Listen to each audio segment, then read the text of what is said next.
What's going on, guys? Hope you guys are doing good. This is just going to be a super quick review of this little CVLIFE 3x9x40 scope. CVLIFE did send me this, but before I get to talking about this scope, I want to go ahead and say if I recommend it or not and who I recommend it to. This is not the base model. This is not the super cheap one.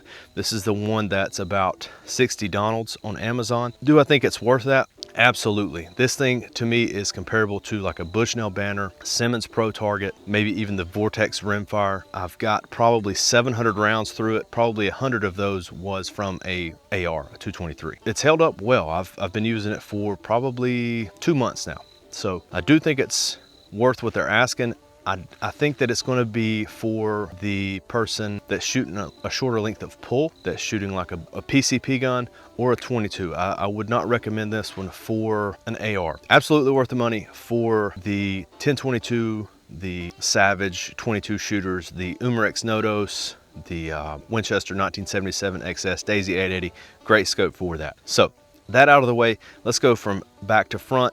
Really quick, I'm going to go over the features, what I like about them, what I don't like about them. The diopter, I think that CVLIFE is kind of stepping up their game with this scope. And this diopter, the back piece that you use to get your crosshairs in focus, you have a lot of adjustment with it. It's a nice smooth adjustment. It's well built enough that it doesn't move around through normal use, through squirrel hunting, through taking it through the woods, through target shooting. So I like the diopter.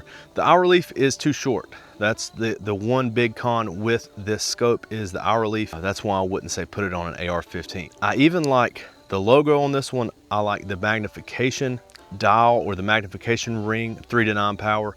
I have noticed that my zero moves there if you go from 3 power to 9 power, but I just zero at 7 power and know that I'm good from about 5.5 to 9. If I'm shooting 3 power, I'm shooting closer up to me. I don't need that crazy pinpoint accuracy, but at about 50 yards, I've noticed about a 1/2 inch through the magnification ring, and that could be me shooting it too. So again, your eye relief is going to change as you up the magnification, so that could be me moving, but I think that the zero is moving through the magnification.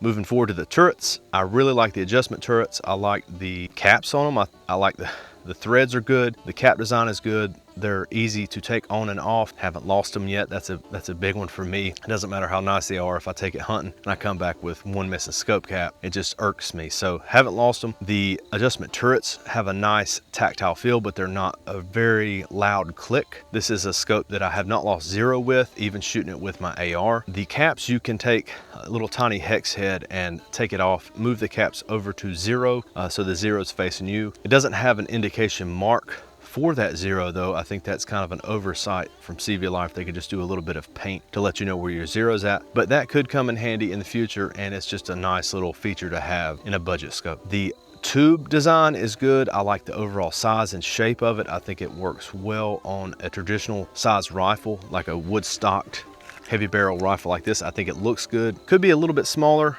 especially with how short the eye relief is. The elements, the glass, I don't know the coatings that they're putting on it, but it's a very clear scope. What I also like about this scope is the reticle. It's kind of unique. I think it's gonna be, it's a fun thing to use plinking.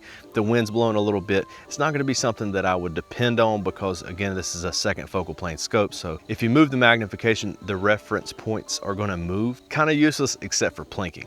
But I do like the reticle. It's a nice size. You can get really precise on some targets, and then shooting some small game, it's a good size for that too. Low light works well, especially if you lower the magnification down a little bit. You can see those crosshairs really well. That's it from me today. I'll see you guys later.